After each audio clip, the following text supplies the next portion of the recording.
उसका आज दिन भर में बहुत ही शांतिपूर्ण ढंग से लोग आए, मतदाता आए और अभी तक जो 8 बजे तक का हमारा पोल परसेंटेज है 80.32 total voter turnout to Tripura East के पोलिंग में आया है और पूरे दिन भर बहुत ही शांतिपूर्ण ढंग से ये मतदान हुआ। कंप्लेंट भी काफी कम थी, जो भी हुई थी उनको हमने साथ ही साथ इंक्वायर किया और उसके ऊपर जो भी उचित कार्रवाई लेनी थी की गई।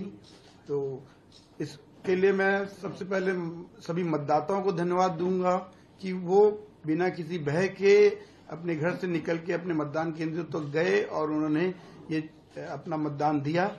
त्रिपुरा 1 वेस्ट का जब चुनाव हुआ था 19 अप्रैल को, तब भी शांतिपूर्ण ढंग से चुनाव हुए थे। आज भी उसी प्रक्रिया को जारी रखते हुए टू ईस्ट के जो मतदाता थे वो अपने पोलिंग स्टेशन में आए। टोटल इसमें 1664 पोलिंग स्टेशन थे 6 डिस्ट्रिक्ट में।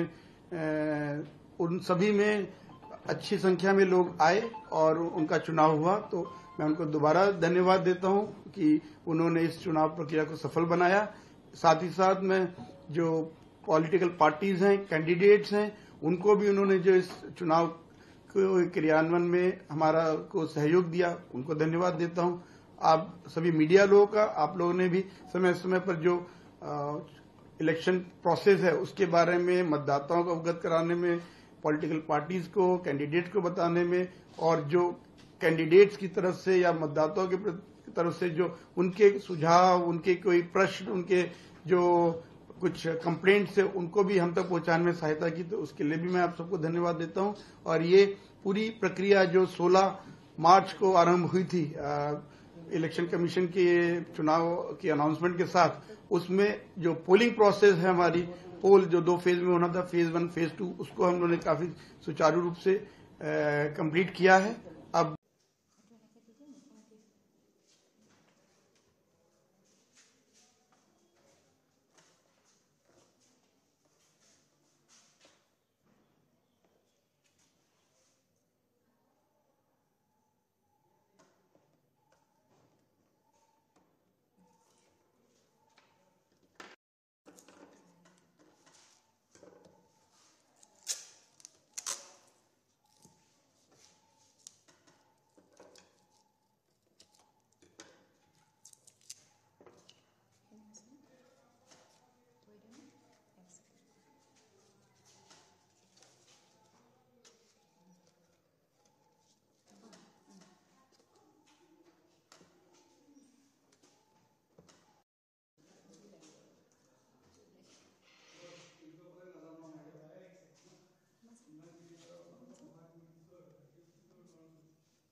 Our polling station has ended the polling around 5:47 p.m.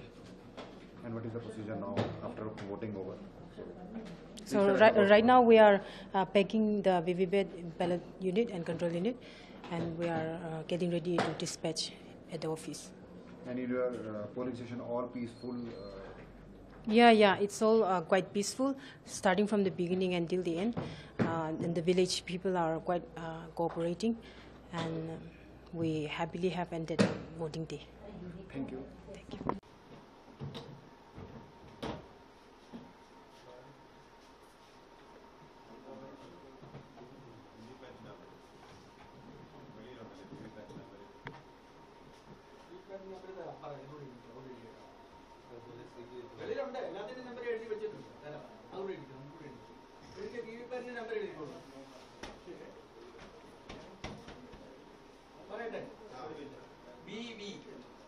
B bank B voter BVTE F 92 694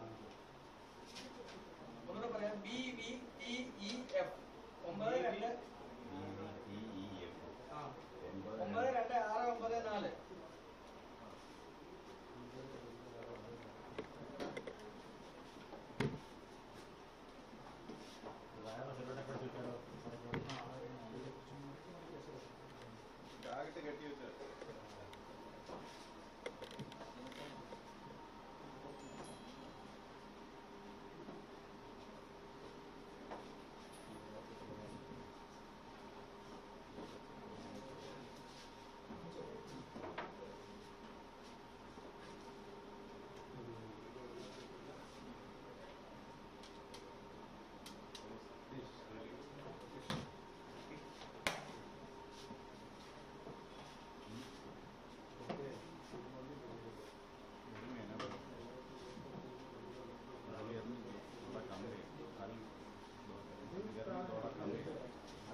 The Outer Manipur parliamentary constituency, the 13 assembly segments have gone for polls.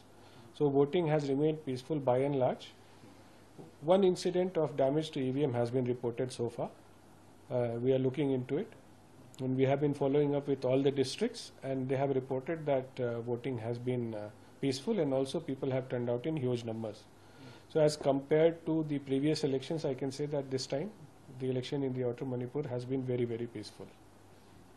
So in terms of the, how can we, can we get the final report of all this? It will take some time because of the remoteness of the Outer Manipur parliamentary constituency. You are aware that some of the polling stations are very remote. Also because of the thunderstorm that we had day before yesterday, some of the mobile towers have been damaged, and also power transmission lines were damaged. So mobile network connectivity also is affected in 3 to 4 districts which have gone for polls today. But we are very hopeful that by late evening today we should have the clear picture. But my assessment overall is that except for one or two incident, nothing major has happened, and voting has been very, very encouraging.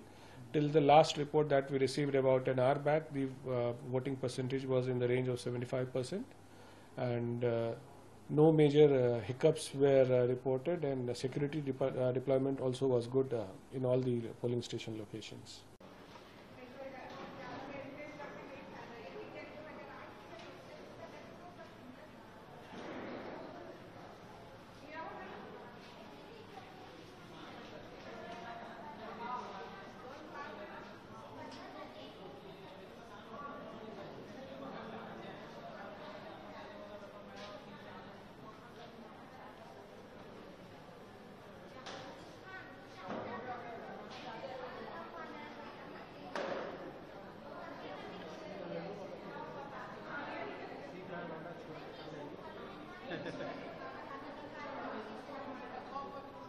आगे से जाके बना रहा है पता नहीं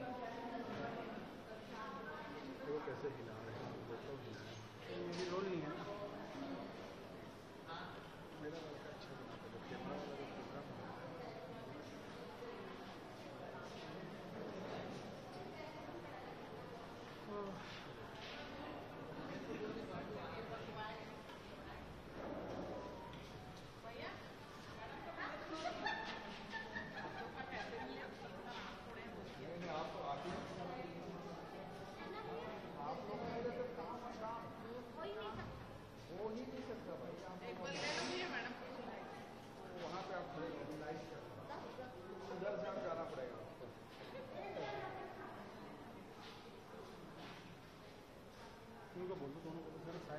भैया थोड़ा सा साइड हो जाओ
कर देना सीन लगाएंगे बस काम करते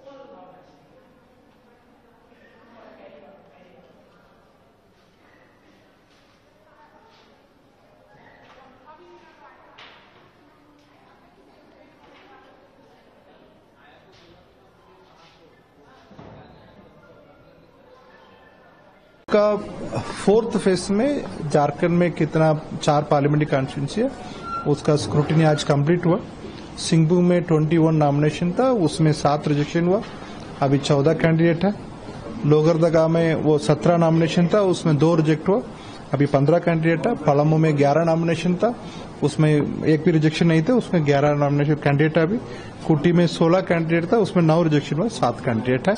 आज वो 5th फेज में झारखंड में होने वाला 3 पार्लियामेंट्री कॉन्स्टिट्यूंसी है, चतरा, कोडरमा, हजारीबाग, उसमें गांडे बाई इलेक्शन के लिए गांडे असेंबली कॉन्स्टिट्यूंसी का नोटिफिकेशन आज निकला। उसमें चतरा में 2 नॉमिनेशन फाइल हुई, उसमें 2 कैंडिडेट है। कोडरमा में 1 नॉमिनेशन फाइल हुई, उसमें 1 कैंडिडेट। उसका 3 मई है, अंतिम डेट है आपका। उसका कल 2 दिन मतलब 27 अप्रैल 28 अप्रैल का कोई नॉमिनेशन नहीं ली जाएगी। टोटल सीसर है आपका, कल का सीसर है आपका 1 करोड़ 13 लाख है। अभी तक टोटल सीसर हुई 68 करोड़ 67 लाख। कैश में 4.93 करोड़ अभी तक, कल कोई कैश सीसर नहीं। What do you think? Winning is certainty. Is a question of how big the margin will be. And sir, what do you think? What is the issue here? There are so many issues. Each issue I will be looking into it, and I will do my best to solve it. Sir, in Manipur, we are seeing a dispute between two communities, clash between two communities. So, what do you think? There are two communities having a big fight. This is one issue we have to address. We definitely believe that these two communities should come together and have a dialogue and bring peace. And if they ask our help, assistance, we will certainly do that. And sir, development, what do you think about? We are seeing so many development also here, but in Manipur and all, what do you think? There is an issue of development? Our people need peace and development. And as far as development is concerned, there are many fronts we need to address. So today I may not have all the time to discuss these issues one by one. That I will do it when we get the time together. Thank you. Sir.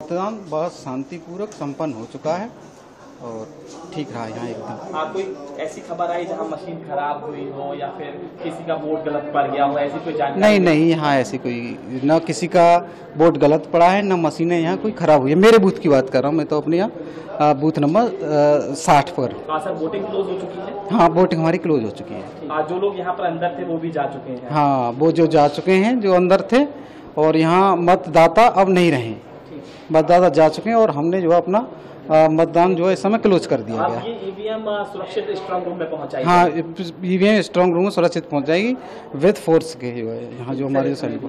क्या स्थिति है चुनाव की? अभी तक कम समय बच गया, आधे घंटे से भी कम समय है।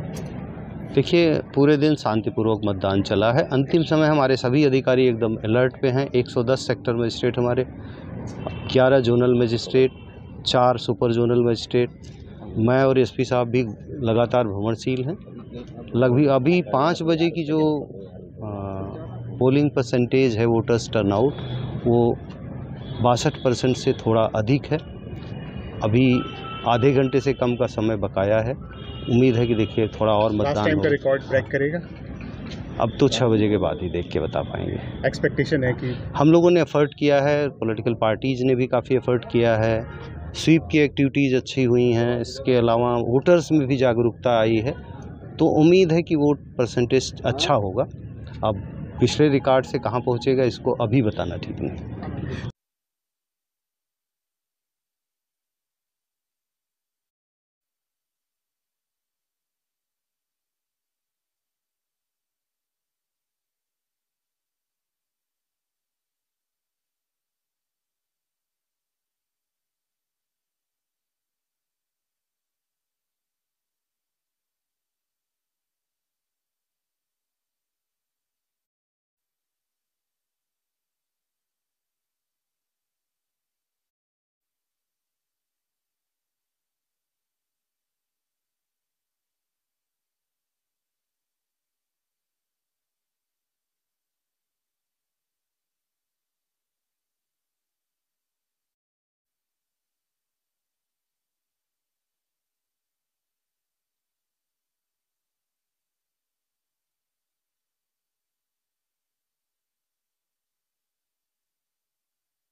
Our workers are very enthusiastic. The polling has been extremely favorable to us, and we are 100% sure that in the phase 1 we'll back the majority. The old bastions of BJP will be broken completely in the second phase of the election, and even in the third phase where the Kalyan Karnataka and the rest of the Karnataka falls, will be faring very well. So overall, I think in June you'll be quite surprised with the numbers that have been delivered by the Congress for the India Alliance. We have good.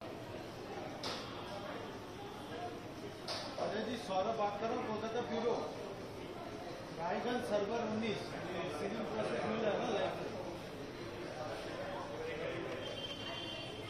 जी जी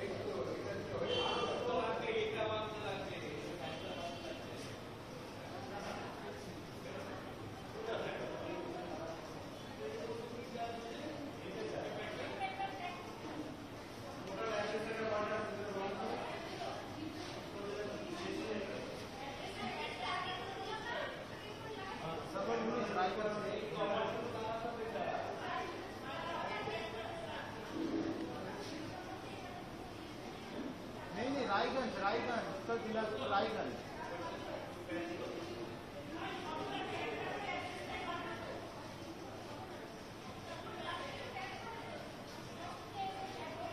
मेरा तो 19 चल रहा है sir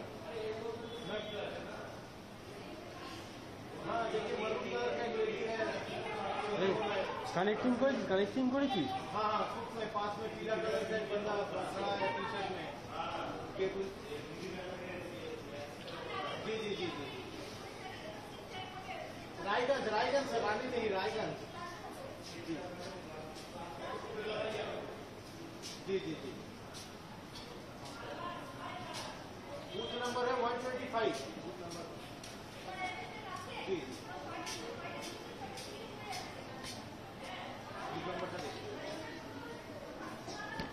sir देखिए अभी booth number पे हम लोग दिखा रहे हैं बूथ नंबर तो देखा वही तो দেখাচ্ছি এটা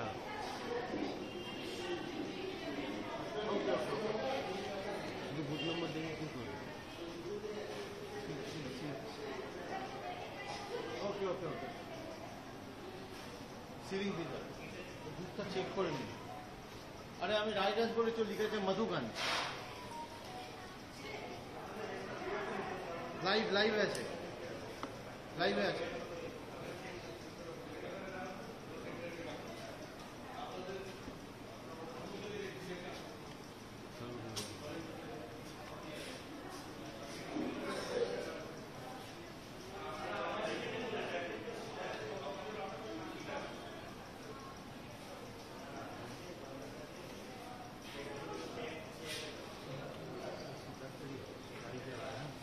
এটাও তো হচ্ছে কত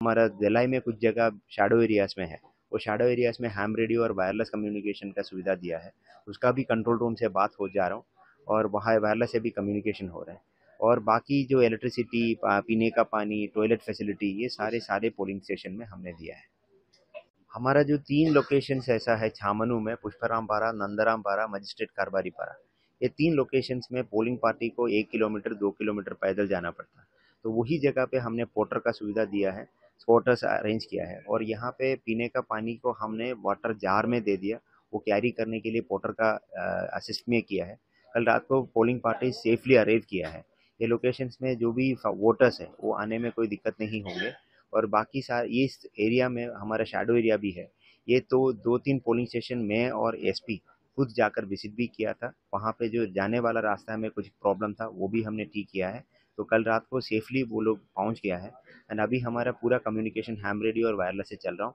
एंड वहाँ पे तो पोलिंग भी पीसफुली चल रहा है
और उन्होंने ये कहा है कि ये एक्चुअली हो नहीं सकते क्योंकि यूनिफॉर्म सिविल कोड लाने की जो बात चल रही है, तो पर्सनल लॉ को फिर से कांग्रेस लाना चाहते हैं पूरे देश भर में। तो इस पर आप क्या कहते हैं, क्योंकि प्रॉपर्टी लॉ के ऊपर भी कुछ सवाल उठ रहे हैं।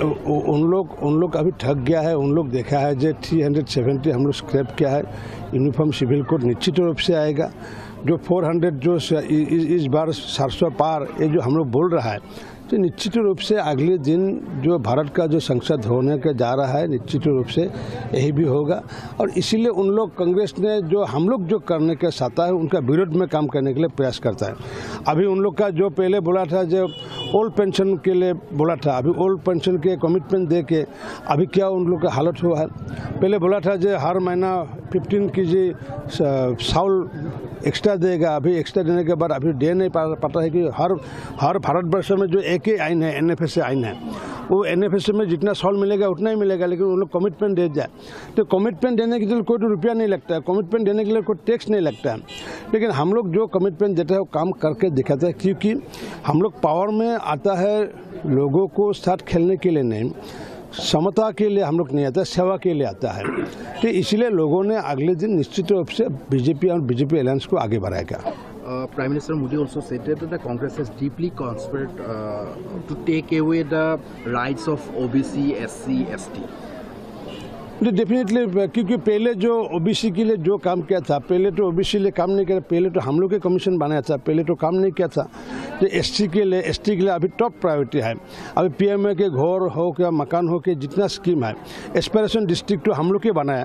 तो एस्पिरेशन डिस्ट्रिक्ट इसलिए जहाँ पर गरीबी ज़्यादा है वो एस्पिरेशन क्या है, जहाँ पर एसटी ज़्यादा है, एससी ज़्यादा है, उसमें उन लोग को अपलिफ्ट करने के लिए हम लोग प्रयास कर रहे हैं। क्योंकि अगले दिन हिंदुस्तान को सुपर पावर बनाना है। सुपर पावर अगर बनाना है तो पहले हम लोग का हिंदुस्तानी जितना है उन लोग का इकोनॉमिकली अपलिफ्ट करने पड़ेगा। ये इकोनॉमिकली अपलिफ्ट करने का जो प्रयास चल रहा है, ये प्रयास को देख कर घबरा गया है कांग्रेस, क्योंकि अगले दिन अगर देश में अभी तो 5th इकोनॉमी है, निश्चित रूप से 3 साल में 3rd इकोनॉमी होगा। 2045 में निश्चित रूप से हम लोग का 1st इकोनॉमी आएगा। अगर जब 1st इकोनॉमी आएगा तब क्या होगा, जब तक संग्रह रहेगा, जब तक शान रहेगा, तब तक भाजपा का शासन रहेगा हिंदुस्तान में।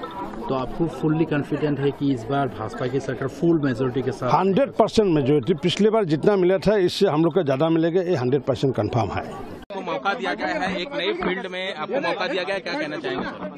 थोड़ा क्या आपको एक नया मौका, नई फील्ड है जहां पे आपको मौका दिया गया है। अब तक आप कानून की लड़ाई लड़ते रहे हैं और अब राजनीति की लड़ाई है आपके सामने, क्या कहना चाहेंगे? देखिए, राजनीति ये मैं नहीं रहू दे, राजनीति में ये लड़ाई मानता नहीं हूँ। राजनीति से समाज सेवा हो सकती है और राजनीति से भी राष्ट्र सेवा होती है।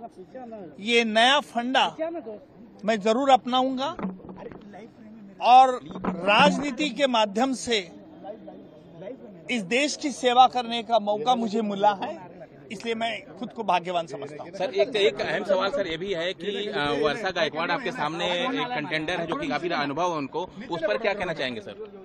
नहीं, वर्षा ताई बहुत सीनियर मेंबर है। हाँ। मैं उनसे भी मशवरा करूंगा, डिस्कस करूंगा। मेरे मन में किसी के खिलाफ ना कोई बुराई है, न हमेशा कभी रहेगी। मैंने कहा है कि जो भी अधिकारी हैं, छोटे बड़े, सबकी छुट्टियां फिलहाल कैंसिल और सब लोग केवल फायर को रोकने में लगेंगे। और किसी का अगर मेडिकल इत्यादि की प्रॉब्लम है तो वो एक एक्सेप्शनल होंगे। अभी इसका नुकसान कोई आकलन किया गया है, किस तरह नुकसान हुआ है? देखिए, जो अधिकतर जिलों में अब ये धीरे धीरे कंट्रोल हो रही है, कंट्रोल की तरफ बढ़ रही है और आज यहाँ भी नैनीताल जिले में भी काफ़ी कंट्रोल हुई है। मैंने मौके पर जाकर देखा भी है और आज काफ़ी सारा सेना के लोगों ने भी जो है आग बुझाने का काम किया है, उन्होंने भी सहयोग किया है। अन्य लोग भी आगे आ रहे हैं और जो लोग इस प्रकार का अपराध में शामिल हैं उनके खिलाफ हमने कठोर कार्रवाई करने के लिए भी कहा है। मुकदमे भी दर्ज हुए हैं और आगे भी ऐसे लोगों का, अज्ञात लोगों के जो मुकदमे दर्ज हुए हैं उनकी खोजबीन की जाएगी और ये इस पर किसी भी कीमत पर उसमें ढिलाई नहीं होगी। बारिश और बर्फबारी बहुत कम हुई है इस बार, पेयजल की वजह से एक बड़ी समस्या बन सकती है मई जून में हमारे सामने। पेयजल के लिए भी आज हम लोगों ने पेयजल की भी समीक्षा की है साथ में, और पेयजल के लिए भी जो जरूरी इंतजाम है, टैंकर इत्यादि हैं, जहां पर इसकी आवश्यकता है, उन सब आवश्यकताओं को मैंने कहा दुरुस्त करने के लिए। सर लीसा डिपो को लेकर कोई निर्देश जारी किए हैं? लीसा डिपो को लेकर, लीसा डिपो के आसपास हमने कहा है कि फायर ब्रिगेड की गाड़ियां और जरूरी जो इंतजाम है वो अभी से सुनिश्चित कर ले। जो भी है, जैसे टनकपुर में भी है डिपो है, और भी जगह पर जो डिपो हैं जहां भी इस प्रकार के हैं, और 14 से ज़्यादा जो क्रूज स्टेशन है उन सभी स्टेशनों को एक्टिव करने के लिए कहा है कि सभी एक्टिव होकर इस फायर को रोकने में अपना काम करें।